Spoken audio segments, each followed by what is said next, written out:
Olá, pessoal, boa tarde. Sou Bianca, de volta aqui para mais um bate-papo no canal da Memória. Dessa vez eu estou aqui com um convidado muito especial, o Hélio, né?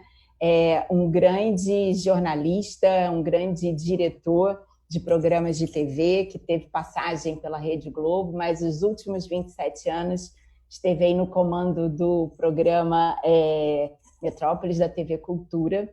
Hélio, uma honra estar aqui conversando com você e mais ainda, porque a memória nesse momento de estar tentando se reinventar e inovar, estamos aqui num formato novo, que não é novo para o mercado, mas é novo para a memória. E eu só tive coragem de fazer isso porque era você um diretor, a gente testou, qualquer coisa que acontecer, a gente está junto no improviso.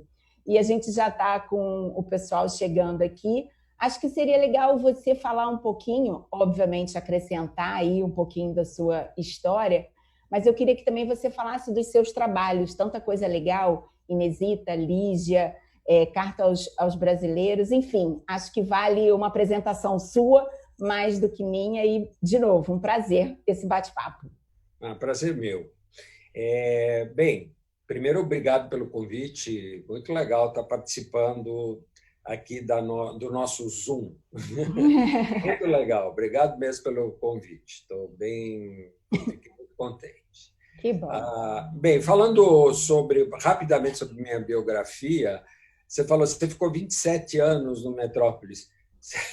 É muito, né? Parece É aqueles muito. funcionários do Japão que ficam a vida inteira dedicados a uma empresa e não sei o quê. Bom, mas na verdade eu fiquei muito mais dedicado a um programa, sabe? Que é o Certo. Metrópolis, um programa que ao longo dos anos adquiriu um grande prestígio na área cultural e é fruto do meu trabalho de equipe, e passou a ser um canal muito importante para todas as áreas culturais, né?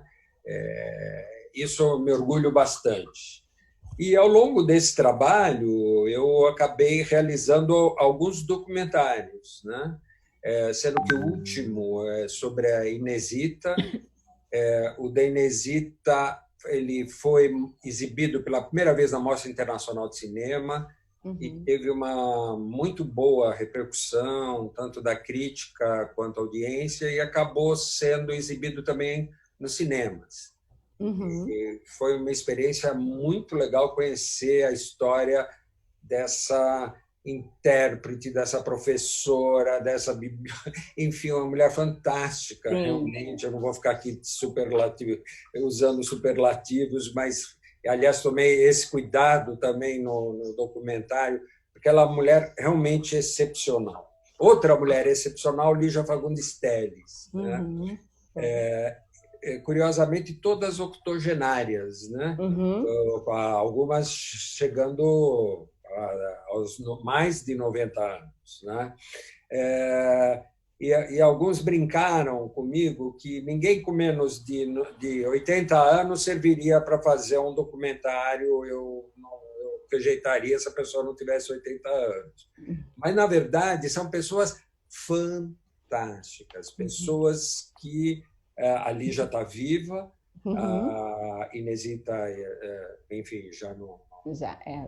já, já morreu, mas Uhum. e o trabalho sobre Inesita foi a morte dela, né? A Uhum. mesma coisa aconteceu com Tomiotaki, Sim. terceira, muito mais que octogenária, Tomiotaki, centenária, né? Uhum. Mas eu não escolhia pela idade, jamais escolhi. Isso Sim. foi uma grande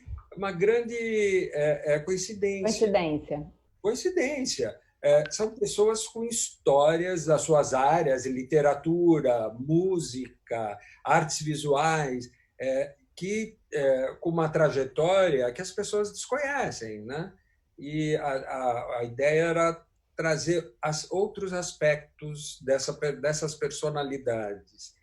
Então, são vários documentários, esses são muito focados nas pessoas.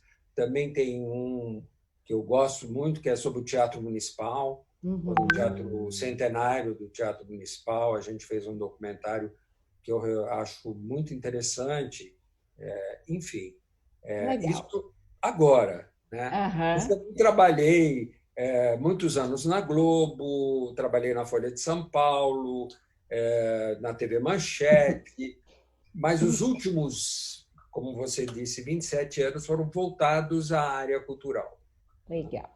E especificamente, né, a gente ainda está em TV e acho que é um pouquinho sobre o que a gente vai conversar, né? A coisa do futuro, né, da programação de TV. E aí eu acho que eu vou começando, a gente vai fazer esse nosso bate-bola, a gente vai começando aqui, falando um pouco justamente desse momento que a gente está vivendo, né, dessa relação exatamente da programação de TV, das redes sociais, né, e da internet. Aí tem a questão que eu te pergunto: a TV virou internet? Assim, como é que é a tua visão diante do que a gente está vivendo e o que está acontecendo? Na verdade, não a TV, todos os meios, né, tiveram que se voltar para a web. Né? Sim. De repente, uma pandemia paralisa praticamente o planeta. Né? Uhum. E o único recurso existente é esse que nós estamos utilizando agora. Eu poderia estar aqui conversando com você numa mesa, Uhum. conversa legal, mas não, eu estou aqui na minha casa, você provavelmente na sua Sim. residência, e nós estamos conversando até forçosamente, porque nesse momento não há uma alternativa, Sim. senão essa. Né? Sim. Agora, isso vem num momento em que a web já estava sendo utilizada de forma extremamente fortalecida, tanto no Uhum. trabalho quanto no entretenimento. Eu não acredito que a TV vire internet. Eu vou te dar um Uhum. exemplo.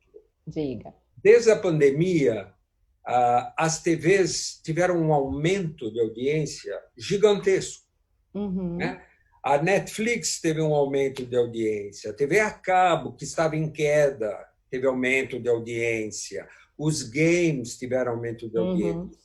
Então, meios não só eletrônicos, os jornais impressos também tiveram um aumento considerável de circulação.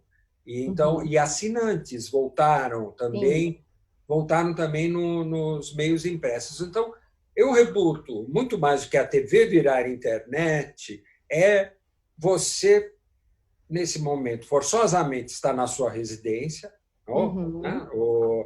E o teu meio de se informar é através ou do WhatsApp, que é um perigo absoluto. Nós temos a legião de Sim. pessoas que se informam só pelo WhatsApp e Uhum. os meios de comunicação com confiabilidade. Né? Sim. Então, o que existe nesse momento é a descoberta de que a web, além dessa questão forçosa, pode ser muito legal. A gente fala muito, né, essa coisa da aceleração, né? Eu acho que nesse momento a coisa do uso da tecnologia, né, da internet, para aqueles que não estavam acostumados, tinha um pouco de resistência. Eu acho que nesse momento, forçosamente, todo mundo foi obrigado a experimentar. Então é o que você falou mesmo, uma oportunidade para todo mundo, né? E falando dessa oportunidade, eu acho que essa coisa da junção, né, do cross meios aí que a gente está vivendo. Essa semana mesmo, na segunda-feira, a própria TV Cultura com Roda Viva, eles receberam o youtuber, né, o Felipe Neto, e assim foi se não histórico, emblemático esse encontro, né?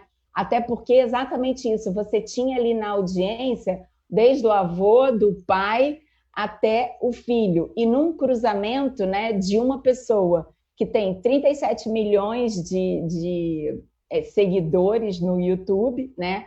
É um número esse que às vezes é muito maior do que muita audiência, né? Isso de programas e de emissoras, e justamente nesse cross, né? Onde um está dando a oportunidade do outro, de todos se experimentarem.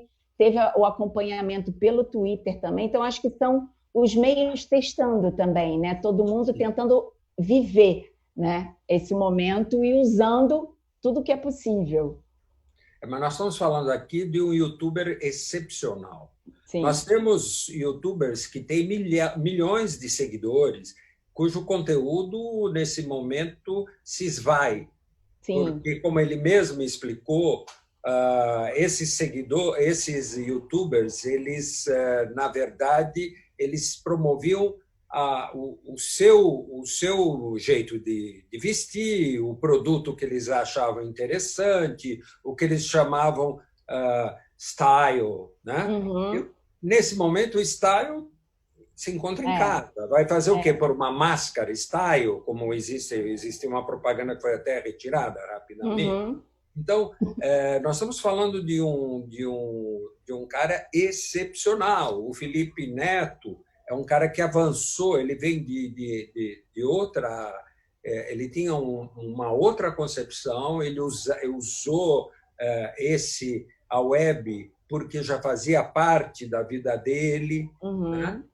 E agora avançou, principalmente através daquele episódio no Rio de Janeiro, quando o prefeito proibiu a revista, você lembra Uhum. desse Sim, sim. episódio?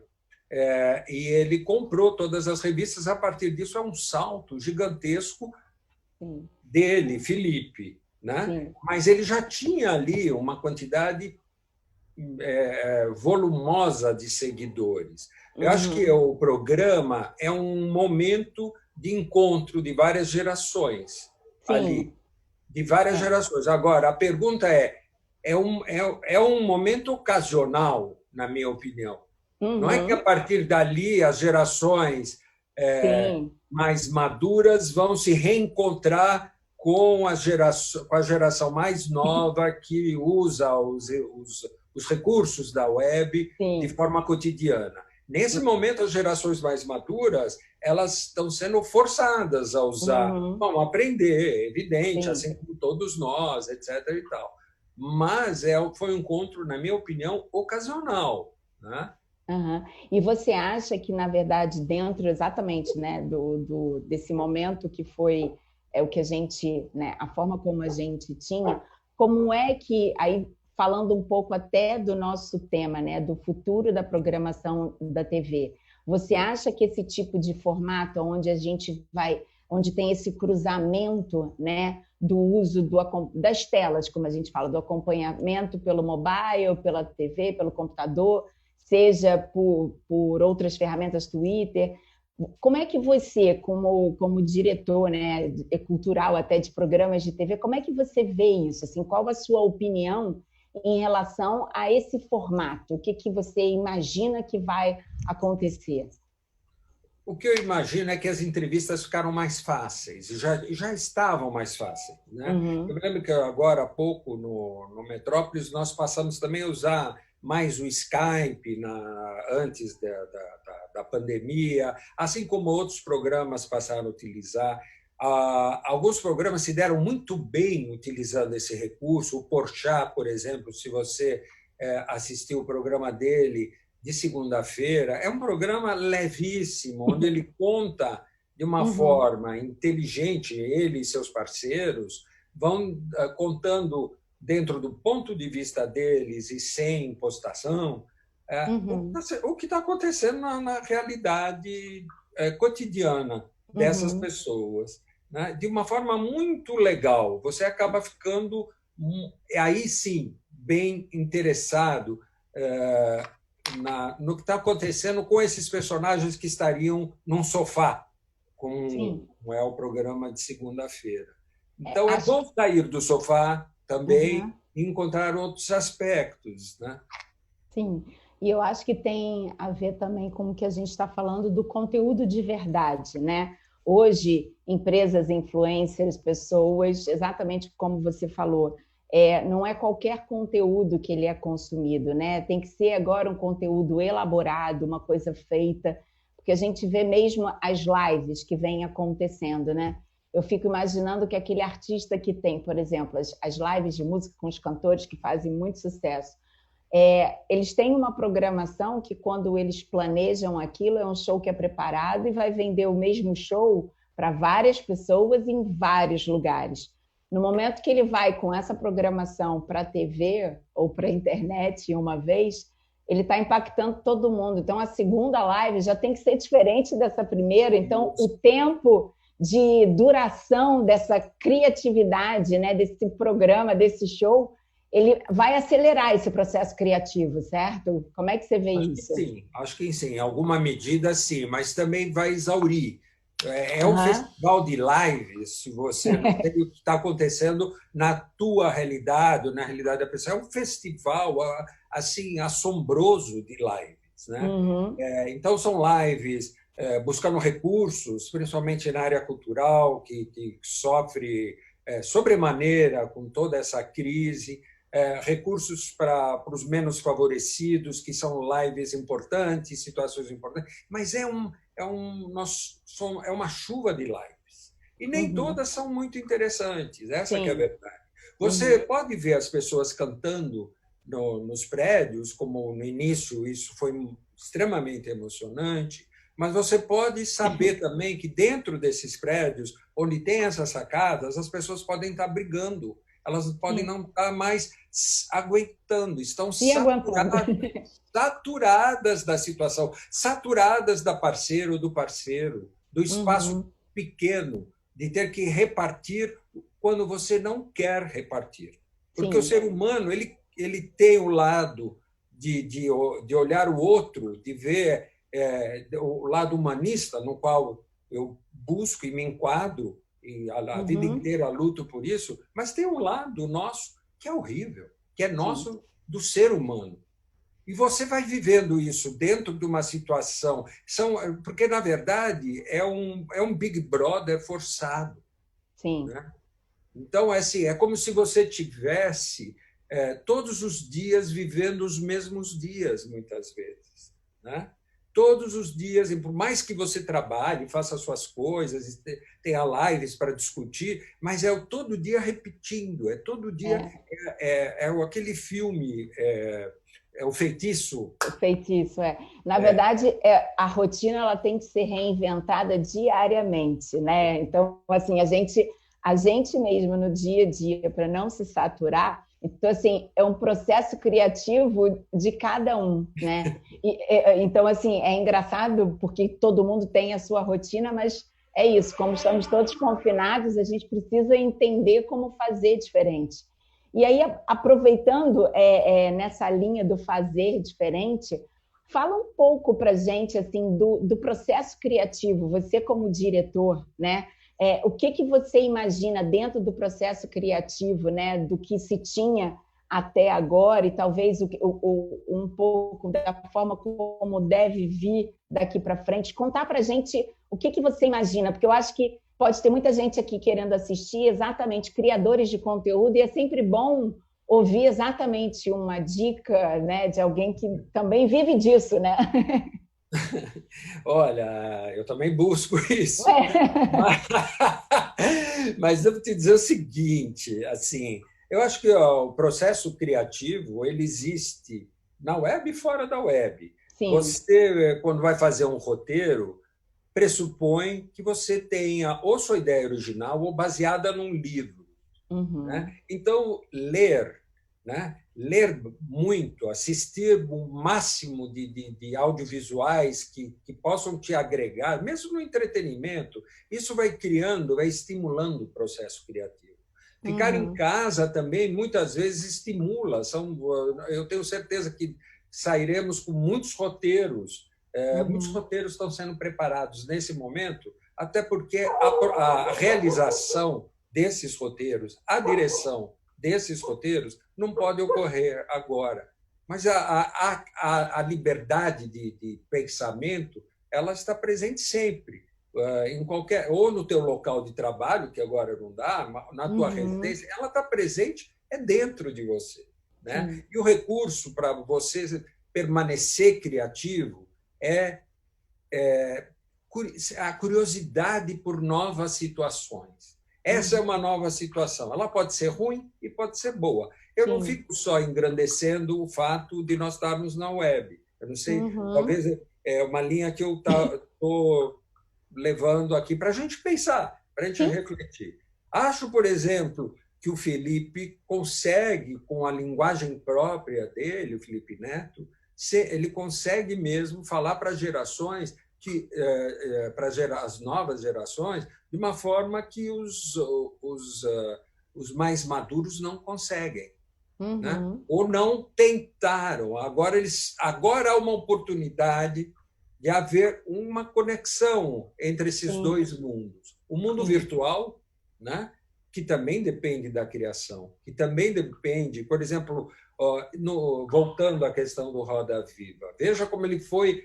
Você vê ao longo do programa, ele foi até questionado porque ele tinha outras posições, porque ele pensava diferente. E qual o problema de você mudar? Qual o problema, eu fazendo o inverso, de uma pessoa madura passar a utilizar os recursos que hoje estão disponíveis, tecnológicos, mas com habilidades, levando sempre em conta o critério da educação mesmo. Qual é o critério da educação? É ler, é ver, é saber ler, é saber ver. Né? Sim. E a gente vive nesse mundo de informação, né, onde a gente tem uma quantidade de coisas que chegam para a gente, que né, chega a dar uma canseira, como a gente fala, mas, enfim, ao mesmo tempo ele abre muitas oportunidades, né, abre uma porta gigantesca, e dentro dessa linha, eu acho assim, se muita gente estava pensando e planejando novos formatos, eu acho que nesse momento agora é o momento de teste real e assim, as pessoas vão poder aquele perdão se algo não deu certo, porque é isso, estamos todos dentro de casa e ainda vem com mérito do tipo, poxa, tentou, né? E acho que tem muita coisa assim, o digital, a gente sempre fala muito da coisa da verdade, né? Aquele recado que tem que ser passado, a informação que tem que ser passada, que ela tem que ser verdadeiramente real, né? E talvez um pouco quando você tem um programa, um filme, uma série, você está com uma história por trás, tem essa diferença. E talvez isso seja a coisa que realmente mostra por que uns permanecem e outros não, por que uns têm mais influência e outros não. É por aí, assim, tem essa correlação mesmo? Eu acredito que sim, sabe? Eu vejo o que você está falando realmente parece um caminho, né? Mas vejo também assim as pessoas. Eu dei aula de jornalismo cultural e aí assim ela pergunta: o roteiro é esse? Segue essa fórmula? Isso?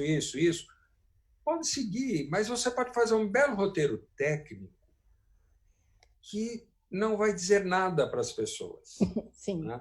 Então, aonde está o momento onde você toca as pessoas? Você pode tocá-las pela emoção, pela razão, ou por outros, ou seja, pelos outros sentidos. Se você souber desenvolver isso, se agregando o que há já de conhecimento, que é gigantesco, né? É como nós falávamos agora, hidroxicloroquina, porque o doutor presidente mandou tomar, ou devemos ouvir a ciência? Né? Qual é o plano? Qual é a situação nesse momento? Então, um roteiro, voltando ao roteiro, né? Se alguém me falar o roteiro é assim, eu não acredite, porque, na verdade, o roteiro é fruto da tua informação anterior também. Então, e a criação é fruto do que você acabou, do que você, ao longo do tempo, adquiriu.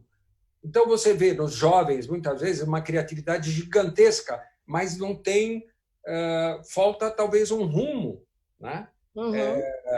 Então, esse encontro, por que estou falando isso? Porque esse encontro entre o jovem que está diretamente ligado à web e os outros que foram forçados agora a utilizar a web, esse encontro pode ser muito bom, sabia? E acho que assim, é um pouco do que as pessoas estão comentando, tem a Leila e a Samara falaram, né, que assim, é um pouco o que a gente comentou, essa é a hora de testar, né? As pessoas precisam sentir, e eu acho que também tem uma coisa assim, que a gente está vivendo esse momento, seja pessoa física, pessoa jurídica, eu acho que é muito assim, como é que você quer ser lembrado, especialmente a pessoa jurídica, quando tudo isso passar, já que eu estou entrando na casa das pessoas, né, de uma forma onde eu estou ali para ajudar a fazer ser mais leve esse momento, mas assim, qual é a minha mensagem? Como é que eu quero ser lembrado, né? Eu acho que tem um pouco essa questão, como você falou, da emoção. E aí eu não sei se tem alguma coisa que você queira complementar em relação a isso e em relação também à colaboração, que eu acho que pode ser, diante do que você falou, um ponto muito legal desse novo formato de se criar. Fala para a gente um pouquinho o que você acha. Agora não há barreiras, então você pode conversar com quem, quer dizer, teoricamente, com quem você quiser, com astros de cinema, com diretores de teatro, com diretores de filmes, com músicos, com intérpretes, com escritores. Você pode falar diretamente, você tem o Twitter, né? E você pode ter retorno dessas pessoas.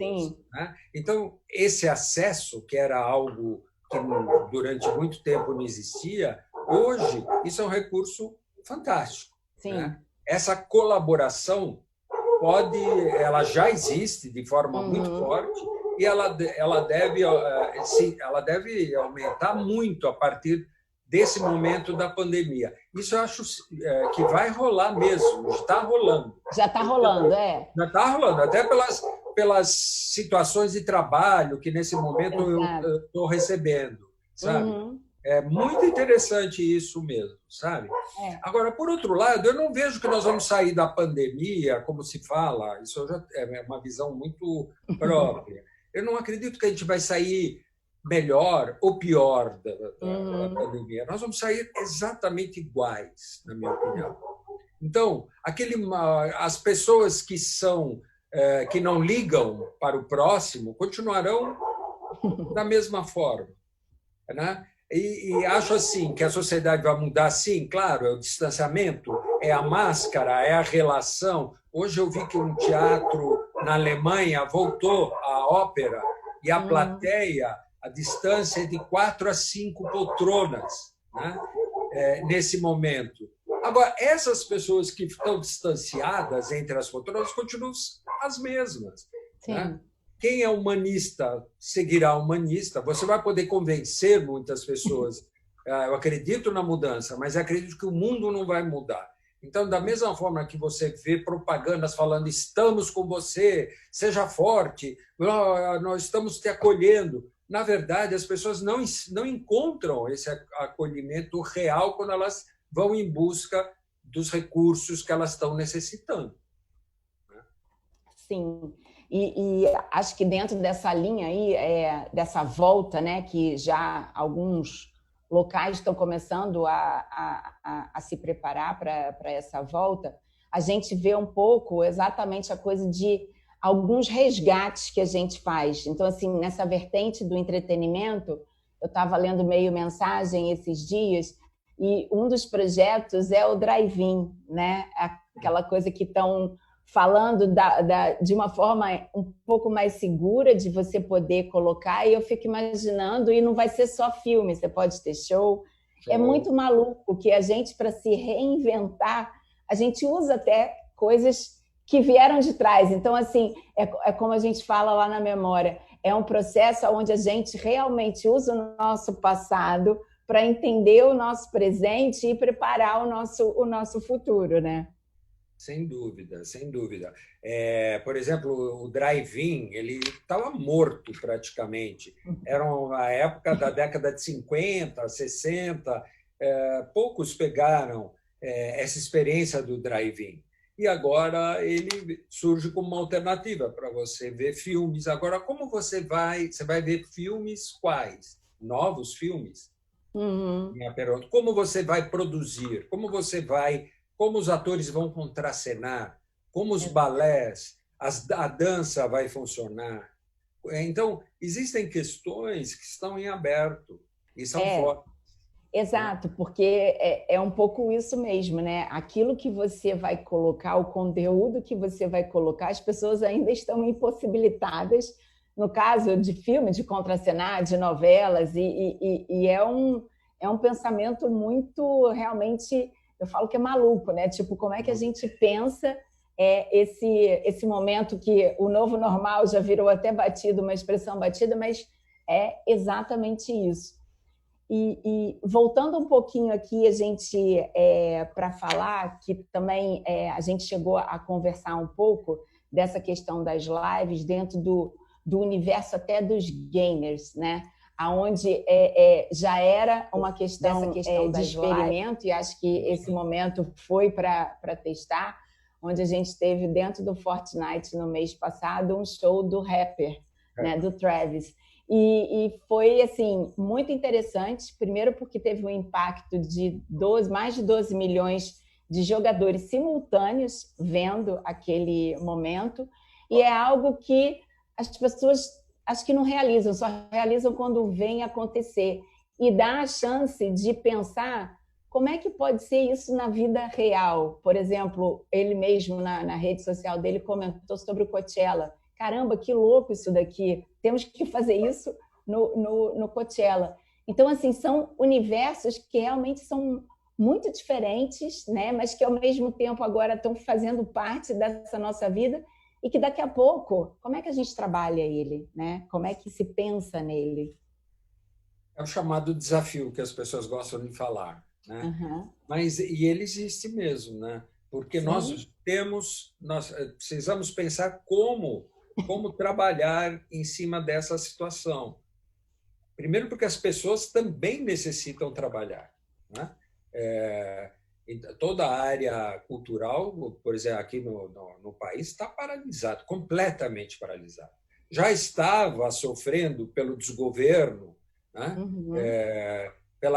Pelo governo federal, ou seja, todas as atitudes do governo Bolsonaro sempre foram anticulturais, né? Então, a partir da pandemia, isso virou a tempestade perfeita, né? Perfeita para quem detesta a cultura, né? Uhum. Então, isso é uma área que está interrompida. Você falou de gamers. Também, tanto quanto os canais a cabo, enfim, a TV aberta, gamers também aumentaram muito. Eu tenho até alguns dados aqui, quase Uhum. 100% de aumento, né? Quase 100% de aumento. E dali, claro que vão surgir criações novas, claro que dali vão surgir novas experiências, né? Mas são áreas bem específicas, né? Existem áreas que eu não sei qual vai ser o futuro delas, para te falar bem a verdade, né? Uhum. Não sei como explicar o que vai acontecer. Na área dos games é mais fácil você pensar, porque você está produzindo, você não está utilizando o contato humano quando você está produzindo belos jogos, etc. e tal. Aquele mix pode ser comparado, que você citou agora, pode ser comparado com o próprio Felipe, ou seja, aquela Uhum. passagem de gerações que ocorreu no Roda, mas ocorreu. Pode ter Uhum. certeza que esses jovens não ficarão lá. Eles voltarão para o Felipe, voltarão para a web, da onde eles sempre viveram. E os que permanecem nos canais a cabo, canais abertos, também, né? E É. forçosamente, agora, como disse, todos assistindo tudo dentro de casa. A gente está com algumas perguntas aqui. Vamos lá. Tem uma do Bruno que ele fala: nessa pandemia, percebemos que a televisão se curvou à linguagem da internet, como a gente comentou, né? Com as conversas de Skype, Zoom, etc. Qual a chance dessa televisão de alta performance que nós conhecemos se tornar mais simples e mais rasa? Acho que tem a ver com isso, não se preocupar tanto com o requinte da É, produção, né? Então, o que você acha? eu acho que as duas coisas vão ser necessárias, e elas Uhum. já são necessárias. Primeiro, utilizar esses recursos de forma cotidiana, agora, não há a menor dúvida que isso permanece, né? Todos esses recursos. Uhum. Agora, o belo também fará falta. Ou seja, Sim. há um momento onde o conteúdo, que legal, eu estou ouvindo uma mensagem super importante. Mas, por exemplo, eu estou falando com você, minha iluminação está ruim, Você falou disso. tá certo? Eu estou usando só como um exemplo. Minha iluminação não está legal. Eu poderia ter Uhum. melhorado aqui minha iluminação, poderia ter visto uma outra situação. Ou seja, Uhum. as pessoas notam também. As pessoas estão habituadas com por mais, mesmo em TV, principalmente TV aberta, TV fechada, seja o que for, elas estão habituadas com uma estética. A estética da web sempre foi mais liberal, né? Sim. E será. Eu acho que agora haverá um mix dessas Uhum. duas estéticas. Elas não vão se chocar, elas vão compor. Legal. Tem uma outra aqui do Ricardo também, que ele fala que com, né, a questão da pandemia, a gente descobriu que cinema e arte são grandes aliados, né, nesse momento que a gente está vivendo. E qual a chance, né, de mudança nesse sentido de promover mais, já que está sendo, na verdade, um entretenimento tão importante, essa coisa de dar uma luz maior à arte, à cultura, ao cinema? Como é que você imagina? Eu acho que idealmente seria maravilhoso que isso tivesse acontecendo. Eu não acredito Uhum. que está acontecendo. Não acredito. É só você ver a programação de todos os canais, inclusive públicos, onde a arte ela está em quinto plano. Ela está em quinto plano. O entretenimento, sim, mas a arte, onde você vê, por exemplo, peças legais, a não ser momentos de grande solidariedade, onde se utiliza recursos como óperas mais conhecidas, canções mais conhecidas, tal. A arte ela é usada como os telejornais das TVs em geral utilizam, para encerrar um programa porque morreu fulano, sabe? Uhum. Para fazer uma passagem de bloco porque a artista visual X faleceu, né? Agora, falar do trabalho da vida, eu não tenho visto isso, talvez com a mesma intensidade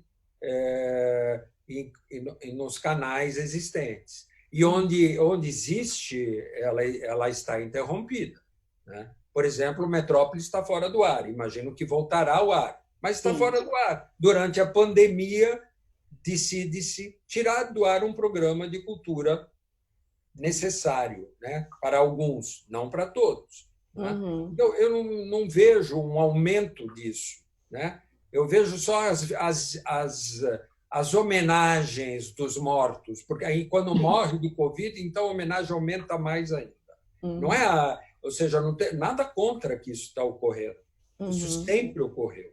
Mas falar da vida e não da morte dessas pessoas, né? Antes da morte, ou seja, mostrar esse entretenimento, mostrar, quer dizer, desculpe, não entretenimento, mas mostrar o trabalho dessas pessoas, como Uhum. elas criam, o que elas fazem agora dentro de casa, não só o seu cotidiano, elas continuam criando nas suas casas. Eu não vi isso ainda ser colocado. A não ser assim, estou lavando, estou faxinando, estou fazendo isso, estou fazendo aquilo. Ai, que legal, que legal, que legal. Você também faz isso, certo? Sim. Agora, daqui a pouco não vai fazer, né?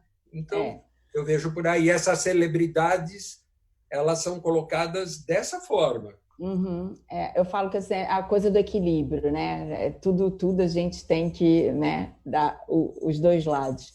Aí Claro. tem uma outra pergunta aqui da Samara, que também tem relação com a produção publicitária. No pós-pandemia, em relação às produções publicitárias e dos programas de TV, você acha que vai mudar o formato das equipes? Vai reduzir? Porque é isso, né? Ótima pergunta. Tem Ótima uma pergunta. questão de como é que vai ser esse lado, né? As relações trabalhistas que já estavam fragilizadas, eu acho que agora elas entram praticamente em um colapso maior que o da pandemia. Uhum. Vejo que a questão da colaboração vai se institucionalizar em empresas que até então tinha uma outra relação de trabalho. Então, passam a ser colaboradores eventuais, né? Colaboradores ocasionais, né? Então, você vê, para você criar uma novela, vamos usar a Globo, né? O cara ele recebe recursos fundamentais para poder criar, desenvolver seu roteiro, desenvolver o personagem, fazer as suas escaletas, pensar em todas as situações, etc. e tal, né? A relação geral dessa... Não, eu não estou falando só da Globo, estou falando com a indústria do audiovisual, né? Que já trabalha com a questão de colaboração, vai aumentar muito. E isso passa para todas as outras áreas, não é só a do audiovisual. Eu vou emendar aqui numa pergunta do Carlos que tem a ver, que é justamente ele fala dessa questão. Hoje, praticamente todo esse conteúdo está sendo consumido de forma gratuita, né? E quando voltarmos, já não vai ser assim. Então, assim, como é que sustenta essa qualidade? Como é que sustenta isso tudo? E assim, o formato, né? Como é que acontece? Pois é, a fim da pandemia, digamos, né, espero que isso aconteça de fato, nós já estamos vivendo uma crise econômica grande e creio que ela se aprofunda em todo o planeta. É o resultado porque o trabalho home, né, que todo mundo endeusa, é para certos setores. Sim. Muitos setores não têm condições de fazer esse trabalho. Aí ele faz a pergunta: o que vai acontecer com esses conteúdos que hoje estão liberados? Vai acontecer que eles deixarão de ser liberados. Eu não tenho muita convicção de que isso vai permanecer, até porque isso é uma forma de trabalho, as pessoas precisam ser pagas também. Mas Sim. Também creio que é uma situação que foi colocada, que alguns jornais com bastante credibilidade como fonte, etc. e tal, eles têm o paywall. Então, você vê a manchete, você vai clicar, pá, só se você for assinante. Ali, em 2 minutos, você já tem essa mesma informação em outro veículo, certo? Se você for antenado. Né? Mas tem isso. Isso é uma restrição, nesse momento, para você ganhar um futuro consumidor desse conteúdo. Então, acho que os jornais, alguns jornais que fazem isso, que estão fazendo isso, deveriam realmente repensar essa situação nesse momento. Agora, após pandemia, tenha certeza que as assinaturas voltam, né? Até para não ter uma frustração em massa, né? Que é aquela coisa do como eu quero ser lembrada, esse cuidado que eu acho que tem que ter.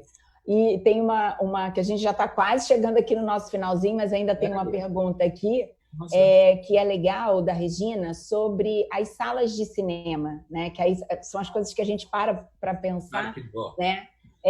Como é que será? Como é que elas vão continuar? Até porque você tem hoje uma experimentação muito grande das plataformas de streaming, né? Que, Sim. Enfim, cresceu cada vez mais, né? E como é que fica essa relação, né? Exatamente, o levar as pessoas novamente para esse consumo físico, vamos assim dizer, dos filmes, documentários. Como é que você acha que... Eu volto com uma pergunta. Você iria ao cinema hoje, mesmo tendo um distanciamento? Você iria ao cinema? Eu, por exemplo, sou um cinéfilo. Adoro, eu não posso viver sem o cinema. Não posso viver. Agora eu posso viver porque não tem. Né? Então...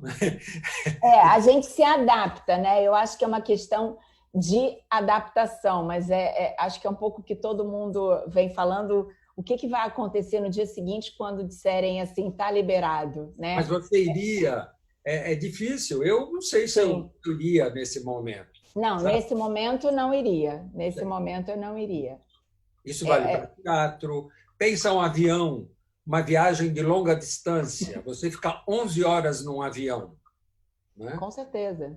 É um repensar a necessidade. E nesse sentido que você está falando um pouco, que aí eu acho que o home office desse momento está ajudando, é isso. Várias reuniões onde dependia, né, do deslocamento de certos executivos, talvez elas realmente elas vão reduzir. Isso para a empresa reduz um pouco de custo, tudo se repensa, né? Tudo se repensa. E na indústria de entretenimento ou cultura, você pode usar o principal recurso é o recurso humano. Né? Sim. É o recurso humano, atores, diretores, técnicos, etc. E aí, como faremos nesse momento? Também eu não sei te responder essa pergunta. Posso dizer que as grandes produções que serão animações voltarão rapidamente, mas a atuação, onde você pensa os grandes diretores, os atores, você não vai ter isso imediatamente. Né? As novelas estão reprisadas. O que será colocado no segundo semestre, já que não há uma gravação de novas novelas? E isso é um detalhe. A novela atual, eu vou usar o exemplo da Globo, que ela está com uma audiência gigantesca, gigantesca, e é uma reprise. Né? Então, nós estamos vivendo uma situação muito diferente para todo mundo. Né? Sim, e assim, a parte boa, acho que todos vamos viver e descobrir isso praticamente juntos. A questão da colaboração vai ser muito importante justamente por testar, né? Acaba que a experimentação, né? Ela vai ser cada vez maior e cada vez mais respeitada, assim, em termos Exato. Isso de criação e tudo. Hélio, a gente já está chegando aqui, porque a gente tem um tempo certo do Instagram, tá vendo? A conversa foi boa, mas antes da gente dar o tchau para todo mundo, eu queria, como a gente está fazendo sempre ao final das nossas lives, a gente pede aos nossos convidados que indiquem alguma sugestão, seja de filme, de livro. No seu caso, eu estou colocando a parte de filmes, documentários, porque, obviamente, tem muito a ver com você, como forma exatamente de contribuição de um entretenimento aí nesse período que está todo mundo em casa se reinventando. Eu assim, até nem vou falar muito de documentários, até para sair um pouco do... Isso. Mas eu, assim, na área de séries, eu recomendo Falda. Falda é uma série que trata do conflito de árabes e judeus, palestinos, na verdade, palestinos e israelenses, não árabes e judeus. Eu acho excelente, excelente. Você fica colado ali em cada capítulo, a forma como é feito. Ele não tem um herói ali, sabe? Ele tem uma situação muito real e muito fascinante a forma como é feito. Rapidamente, também eu recomendo Casa das Flores, que é engraçada, uma série mexicana que é muito engraçada. Se as pessoas não conhecerem uma série que já está indo para sei lá qual temporada, a Crown, que é a série sobre a nobreza inglesa, mas passa toda a história, na verdade, a história europeia passa como pano de fundo, muito bem feito. E esse é do Alex Pina, né? Se eu não me engano. E que mais que eu ia falar? Casa de Papel, poxa. Né? Essa é maravilhosa. Bom, livros, rapidamente. A Margaret Atwood, com Contos de Aia. Você tem a série no Handmaid's Tale, que eu acho genial, apesar de sombrio. Né? Livros, adoro. Vamos lá. O Laurentino, Escravidão, que é a história trágica de nosso país com relação à escravidão, que até hoje não resolvida e mal discutida. Né? O livro O Pai da Menina Morta, do Tiago Ferro, que ganhou prêmio recentemente. Que mais? Pode já tem.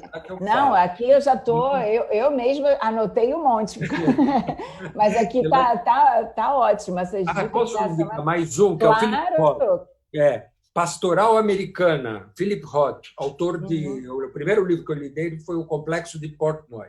Eu era adolescente. É um grande escritor, um dos maiores escritores que eu Conheço. Legal.